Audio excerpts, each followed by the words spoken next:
Rolla Athletic Booster Club. And here we go on another episode. We got Coach Killer Miller with us. With Tommy Gunn. That's right, man. We're getting it done today. How's everything been? Yeah, it's been just a great opening to our practice schedule. We had off-season stuff that we did as well, and saw good signs in the off-season, and certainly they brought that to the floor as we begun practice. So it's your 16th season. It's been a while, hasn't it? And I think you've had, of those 16, you've had 10 trips to district titles. I'm not sure, but you had eight in a row going into it. And then last season was supposed to be a rebuilding year, and we ended up going 17-10, and we turned some heads. That was nice. It was certainly a disappointing end to the season because we had produced some wins along the way, but I told the guys at the end of the day, when you look at this season, you look back on it, man, how solid it was, and just I was very pleased with what the guys did in getting 17 wins. Oh yeah, I think that when we went before the season last year, kind of counting them up, looking where we could get those wins and how things would fall, it was, you were hoping to get to that point, I think, and so it was good. And then again, the surprise, I think, to everybody else, they weren't expecting that again, but you're powered with 6'8" center in the middle, Luke Foster, who's graduated, that was kind of had some key guys coming back. But then again, we'd lost so much from that previous year. So a lot of it was dependent upon how quickly our younger guys could develop and mature. And in many ways that happened in a hurry. And then there were times where, we've got a solid record. We're expecting good things. And then that youth or inexperienced type of thing would kind of raise its ugly head, and we'd have to get through that. And just quite frankly, we got through it very well last year. Glendale coach is a buddy of mine, and he said, man, for a rebuilding year, that's pretty salty record. Well, we don't rebuild very often. We just reload. Reload, man. That's where we're at now. So coming off last year, we had three seniors we lost at graduation. We got AC, Aaron Cook, and Amari Terrell, and then Luke Foster, who's now at Evangel playing basketball. Luke's going to be tough for Evangel. The coaches really like him. He's I tell you, he's got such a high ceiling, and when you've got the skill set that he's got at 6'8", and a body that's going to be just a monster body, and it's going to be fun to watch Luke over the next few years and how well he develops and how he plays. Yeah, definitely. So coming into this year, you're bringing back 4 starters who started at different times. You have 2 of those were freshmen last year, so it is kind of a youth group coming in there. But again, you had 4 people of varsity experience last year, starting experience. Yeah, you look at this team and you would think, okay, this is a very young team, and it is. But I'm telling you, teams better not take us real lightly because of that youth, because what we're bringing to the table is quite a bit of experience, even though we're young. But we've also got some older guys their game is just elevating. Some seniors that we're really pleased with, and some juniors that their game has, developed big time over the offseason. And so we bring it all together. It's a well-rounded team, and it's a team that looks to be pretty salty for not just this season, but years to come. Yeah, that was one of the things I think this summer that we saw in the summer and in the fall was just how much firepower you could get on the court at a given time. And again, it didn't matter which 5 were on the court, but we were having kids that could score. Again, you have a lot of depth, it looks like, this year. Yeah, and what's great is it's not just perimeter scoring. We're not very big, as we're used to.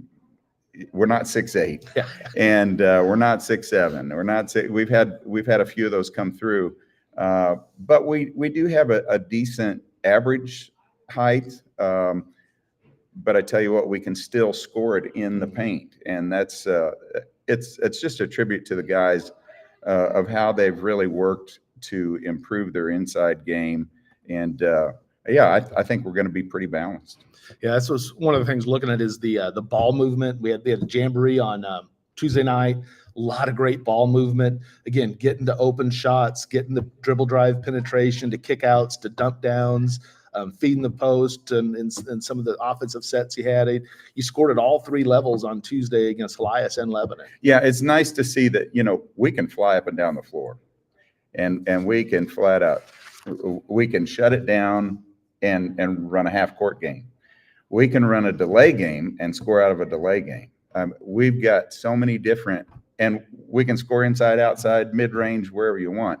It's offensively, what a great balance, and it's going to be a fun team to watch offensively. Now, on the defensive side, we're a work in progress, but the guys are flat out getting after it and working hard. Same with the rebounding part of it, becoming, more physical. We've got a couple guys that have no problem being physical, but overall as a team, those are the two areas that we want to see the most progress made from right now through the end of the season, because I think those we clean that up to be what the potential is, and we could be a really nice team. Yeah, that was for me the takeaway on Tuesday was that besides the one little stretch where we had we gave up 4 open threes to start against Lebanon, but after that was pretty much the extent of their scoring. Yeah, and the team buckled down. They locked it in. The on ball defense was better than what we've been, what we're seeing, and some of the physicality. And you had guys coming in off the bench, and you had a great job getting a great rotation in there Tuesday night, which again, I don't know how many kids you were playing in that mix, but there was a lot, all in different combinations. And regardless of who came in, they all stepped up. They all assumed a role, did their part, rebound by committee. Yeah, they're they're all very coachable, and that's as their head coach, that's something that's extremely important to us. But it's not always that way with every guy. This year, every guy has just been so coachable. They work extremely hard. I think that as we continue, we work shell defense, we work all sorts of different things defensively, and we work on many different rebounding drills every day in practice. I mean, those are two things that you'll come into a practice and you'll see every single day. And I think with that work, with maturity, not only mentally, but physically, IQ, I think we're going to be pretty solid in those areas. So again, the team looks a little different than you were anticipating in the summertime, because you lose Isaac Bohr, senior. Again, he didn't get to play last year because of an injury. He's coming back. We have him. We start him in the fall league. He's playing, and then here we come into. I don't even know if we made it to practice yet. I don't think it was still kind of open gym, and then again another injury, and he's out. And then Colton Petersmith, who again I can't remember if he actually lettered last year or not, or if he has provisional letter. So he got a lot of varsity time as a freshman. Yeah. So he's coming as a sophomore and a whale of an athlete. Athlete, and again, but because of that, with that playing style that he has coming out of football, had an injury there as well. So we don't have him for the season. It's really a tough blow to lose an Isaac Bohr. Isaac was our 6th man as a sophomore, played as much as most starters did. He had a great summer season between his sophomore and junior year, was obviously a starter and looking great, and blew out his ACL.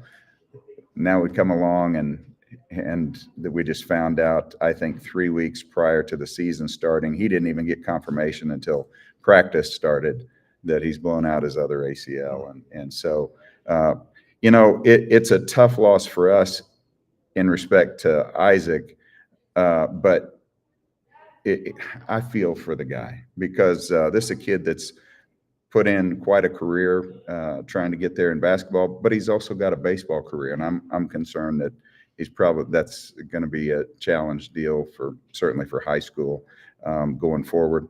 And just love the kid, and then you look at CP, and CP is a kid that, if you want somebody to be physical and you want somebody to fly around and do things, CP he's right at the top of the list on that. And so both of those losses hurt. We're waiting on Cooper Gideon to heal up.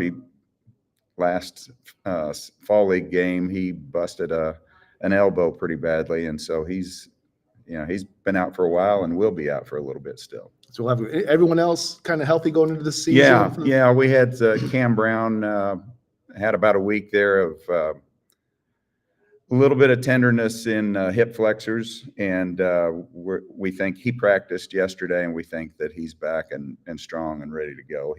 He will be another part of what people see that maybe they haven't seen on the varsity level before, but he'll work his way in there also.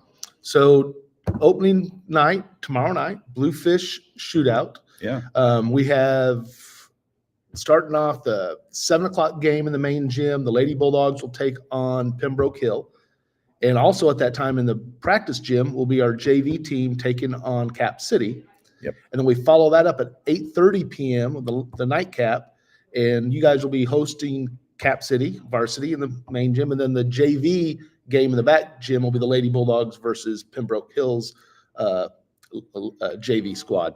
So yeah, that's exactly right. Yeah, there's going to be a lot of exciting things going on, big time. I mean, we start early. That's one of the things about what we've done is we've had this early tip off that's kind of the week before Thanksgiving. Yeah, and then we get a little bit of a delay before we go to the Republic tournament, but you got gives you time to work on some things. After you see yourself in that first game, it gives you get a break with Thanksgiving, and but then there is a little bit of time there too that you don't normally have, extra time that you can work on the things that you come out of this seeing you need to work on. Yeah, Coach Parker's girls are going to be a lot of fun to watch. He just does a great job with those girls, and he's got a solid team. They're like us; they don't have much in the way of height, but they can put it in the hole and they'll get after you.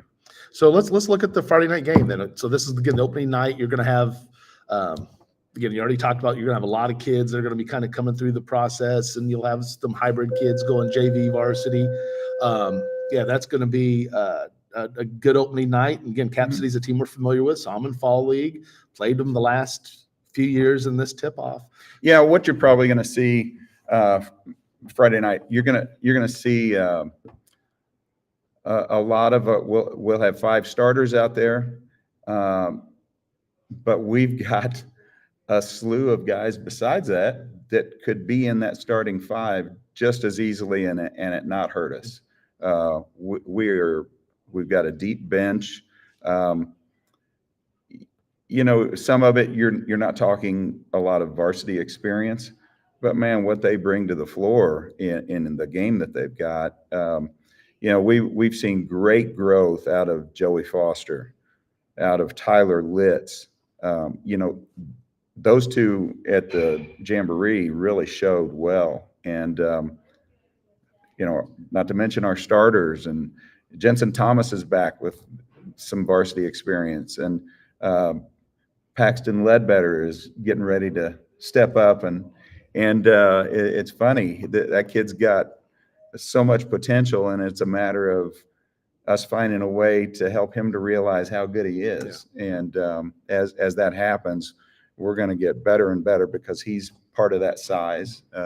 Cam Brown is kind of versatile for us. He can play big, he can play a guard, got a good basketball IQ, works really hard all the time. Our starters for tomorrow night will be Easton Smith, Ethan Brown, the E-Train, Cam Cooper, Nick Shelton, and the Big Papa, John Papadakis. And I'm telling you, that bunch right there, they can fill it up. And then when we start to get a little bit tired, we just get that wheel rolling again, and we send some more guys out there that can really play. And I'm just looking forward to it. At this point, I want to win every single game, but what I really want to see is I want to see progress from them. As long as we're working hard and we make progress, I think the wins will come, and man, they're going to be fun. Make sure you guys tune in. It's going to be a lot of fun, great season. Again, I think you're going to see back to some I think they're going to be able to put some points up on the board with, again, a lot of the fans like to see that. Yep. And a lot of those points are going to come off that defensive transition too, I have a feeling. I think we're going to get a little high-flying action maybe. Yeah, it depends on what, our opponent is Cap City, and they're in the transition. They got a new coach this year. And Coach Fick was at Blair Oaks the last several years, and he's been to Final Four a couple of times. Just really produced some good teams year in and year out. They're solid. We see them down at St. James tournament some, and we've got them on our regular season schedule now. But he's gone to Cap City, and he now has some really solid athletes, and so they will be a challenge. It's a good test for us first game, because I feel like we're solid. They're solid. Let's go see what we can get done. That'll be good. Yeah. Looking forward to it, Coach. All right. Well, let's recap. We got Friday night, tomorrow night. We're going to have, I think first game starts like at 4:00. Maybe even earlier. So. Yeah, maybe earlier. We got a couple other programs. I think Crocker and Max Creek maybe are in the opening games. And this is going to be in the main gym. We're not yet into the new gym. So it'll be at the Rolla High School main gym. And at 7:00, the Lady Bulldogs will take on Pembroke Hill. And our JV boys will be in the back gym at that same time, taking on the Cap City JV. And then at 8:30, and again, the nightcap, the final event of the evening for Friday, we're going to have the Bulldogs going to be taking on the Cap City Cavaliers. And in the JV, in the back gym, will be the Lady Bulldogs against the Pembroke Hill JV squad. And then on Saturday, there's a slew of games. Sounds like our JV may be getting thrown into a game also on Saturday. We've had a team contact us today that said that their JV is they lost a couple players now and they're not able to play. So sounds like our JV, I hope I'm correct in saying this, but it's been confirmed by the other coach. Our JV will be playing Herman's JV. And I think that's like a 6:00 game. Check out the website on that. Go to rollabulldogs.org. And I think that has our athletic schedules on that. Probably have things. The other thing I'd like to say, Tom, is we've got our fundraiser continues. The boys basketball fundraiser continues with, we've had Ed Morse and we've also had Taylor. Both dealerships have donated a couple of used vehicles for us to raffle off, and those will be out there tomorrow night, and people can buy tickets for that raffle. Our plan is to do the drawing on opening night in the new gym whenever that happens. All right. So make sure you show up, buy those tickets, chance to win a couple of the Bulldog cars. Again, Taylor Chrysler and then Ed Morse, both those donated a couple cars. So again, come out, support the community just like they're doing to support the Bulldog program. Yes, sir. All right, Coach Miller, good luck on the rest of the season. And make sure you tune in to look at Facebook. We're going to have this on Twitter, YouTube, find other episodes of Inside the Huddle as we add to the coaching staff and maybe talk to some of the players going forward. So for Coach Mark Miller, your Rolla Bulldogs, I'm Tom Brown. And thank you for joining us on Inside the Huddle. You guys all have a great day. Yep.